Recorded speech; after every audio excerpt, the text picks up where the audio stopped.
Kita akan memulai pembelajaran hari ini, yaitu membahas top 2, pertemuan pertama pembelajaran PKN kelas 7, yang berjudul Norma dan Keadilan. Oke, dalam pembelajaran ini, konsep yang akan kita pelajari adalah yang pertama, norma dalam kehidupan bermasyarakat. Yang kedua, arti penting norma dalam mewujudkan keadilan. Yang ketiga, perilaku sesuai norma dalam kehidupan sehari-hari.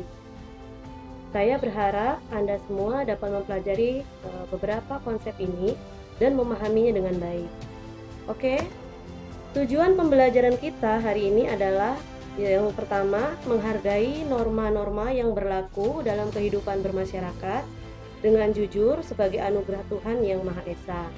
Yang kedua, mematuhi norma-norma yang berlaku dalam kehidupan bermasyarakat untuk mewujudkan keadilan. Yang ketiga, memahami norma-norma yang berlaku dalam kehidupan bermasyarakat untuk mewujudkan keadilan. Dan tujuan pembelajaran kita yang terakhir adalah berperilaku sesuai dengan norma-norma yang berlaku dalam kehidupan bermasyarakat untuk mewujudkan keadilan. Selanjutnya, mari kita akan membahas materi pertama dari peta konsep yang tadi sudah saya sampaikan. Asal mula norma. Dalam kehidupan bermasyarakat, kita ingat-ingat kembali masa kita kecil dulu. Kita hidup tidak sendiri, kita makhluk sosial yang pasti memiliki kepentingan-kepentingan, baik kepentingan pribadi, kepentingan keluarga, kepentingan masyarakat, dan lain sebagainya.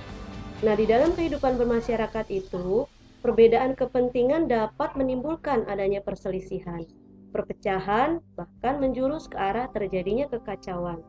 Oleh karena itu, untuk menghindari adanya benturan akibat perbedaan kepentingan tersebut, diperlukan suatu tatanan hidup berupa aturan-aturan dalam pergaulan hidup di masyarakat. Tatanan hidup tersebut biasanya disebut norma. Norma dibentuk untuk melindungi kepentingan-kepentingan manusia, sehingga dapat terwujud ketertiban dan kedamaian dalam kehidupan bermasyarakat. Ketika manusia hidup berdampingan, karena adanya beberapa perbedaan yang menimbulkan konflik, maka masyarakat membuat aturan. Nah, aturan inilah yang kemudian disebut norma yang menjadi pedoman bagi setiap komunitas masyarakat dalam menjalankan kehidupan bermasyarakatnya. Nah, demikian asal mula norma. Ya, baik, kita akan lanjutkan. Norma dalam kehidupan bermasyarakat. Ini konsep yang pertama yang akan kita pelajari. Norma berasal dari kata norm yang dalam bahasa Inggris, kemudian Yunani nomoi atau nomos, dan dalam bahasa Arab kaidah atau yang berarti hukum. Pada hakikatnya, norma merupakan kaidah hidup yang mempengaruhi tingkah laku manusia dalam bermasyarakat. Juga dapat diartikan bahwa norma adalah aturan atau ketentuan yang mengatur kehidupan warga masyarakat, dipakai sebagai panduan, tatanan, dan pengendali tingkah laku. Lalu apa yang disebut dengan norma? Norma adalah aturan atau ketentuan yang mengikat warga kelompok dalam bermasyarakat, dipakai sebagai panduan, tatanan, dan pengendalian tingkah laku yang sesuai dan berterima. Nah, anak-anak, pada Anda semua, semoga Anda paham ya apa hakikat dari norma dan pengertian norma tadi, kemudian asal kata norma. Kita akan melanjutkan pada materi selanjutnya. Macam-macam norma. Macam-macam norma yang ada di masyarakat. Ada norma agama, norma hukum, norma kesusilaan, dan norma kesopanan. Mari kita akan membahas secara detail norma-norma yang ada di masyarakat. Kita awali dengan norma agama. Norma agama adalah sekumpulan kaidah atau peraturan hidup manusia yang sumbernya dari wahyu Tuhan. Penganut agama meyakini bahwa apa yang diatur dalam norma agama berasal dari Tuhan yang Maha Esa, disampaikan kepada nabi dan rasulnya untuk disebarkan kepada seluruh umat manusia. Seperti yang Anda ketahui ya, bahwa di negara kita, Indonesia, Pemerintah mengakui 6 agama atau kepercayaan. Dan masing-masing agama tersebut memiliki tata cara yang berbeda dalam beribadah sesuai dengan aturan agamanya masing-masing. Agama-agama tersebut juga memiliki kitab-kitab yang mengatur tata cara beribadah dan berkehidupan, baik pribadi maupun bermasyarakat. Kemudian norma yang kedua adalah norma hukum. Norma hukum adalah peraturan mengenai tingkah laku manusia dalam pergaulan masyarakat dan dibuat oleh badan-badan resmi negara, serta bersifat memaksa sehingga perintah dan larangan dalam norma hukum harus ditaati oleh masyarakat. Seperti kalian lihat dalam gambar, ini adalah beberapa lembaga hukum negara kita, yaitu seperti kepolisian, Kejaksaan Agung, Mahkamah Agung.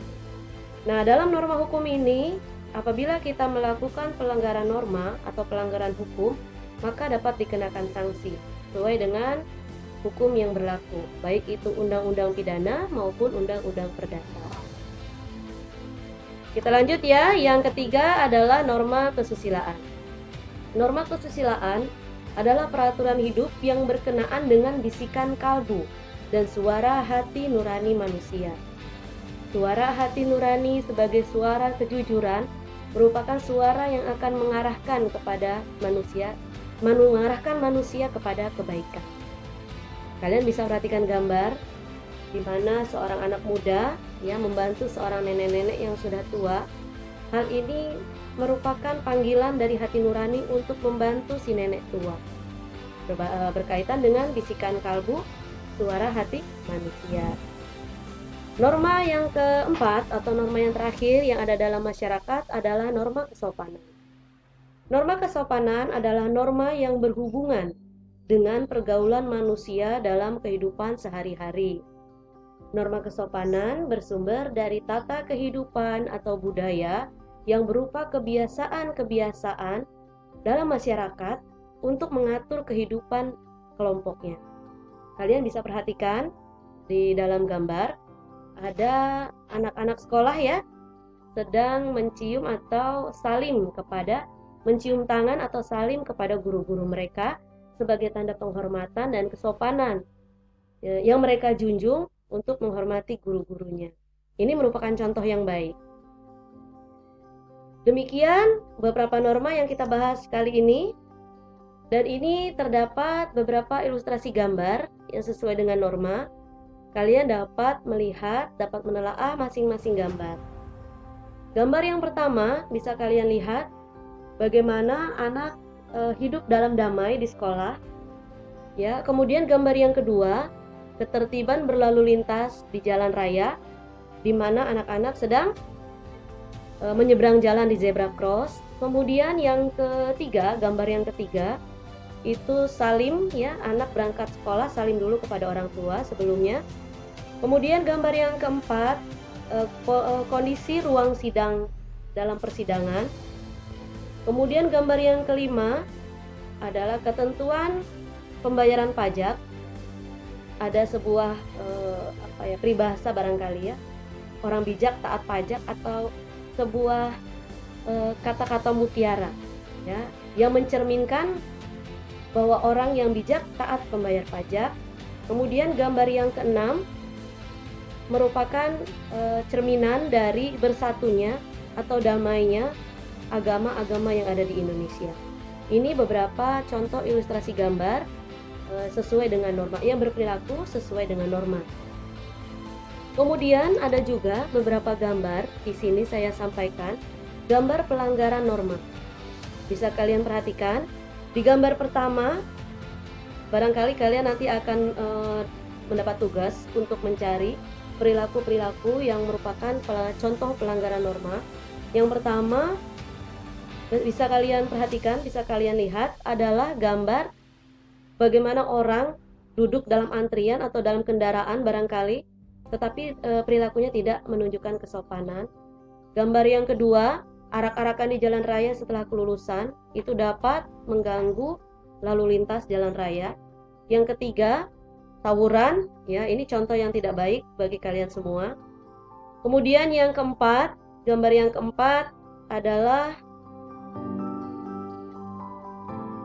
ibu hamil ya, dan orang yang kondisi fisiknya tidak sempurna, tapi tidak diberikan tempat duduk oleh orang yang fisiknya sempurna. Kemudian gambar yang kelima, tindakan bullying atau perundungan yang dilakukan beberapa teman kepada satu teman. Dan yang terakhir, gambar keenam bisa kalian lihat, itu adalah pengguna minum-minuman keras.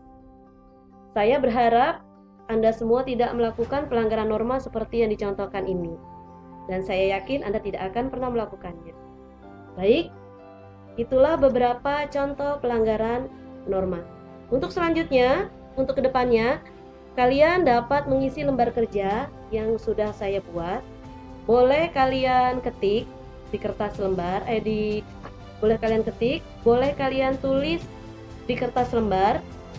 Bisa kalian kirim email ke ibu guru, atau bisa pula kalian foto dan kirimkan ke WA lembar jawabannya. Jangan lupa diberi nama. Baik, itu saja yang bisa saya sampaikan hari ini. Semoga bermanfaat. Terima kasih untuk pembelajaran hari ini. Assalamualaikum warahmatullahi wabarakatuh.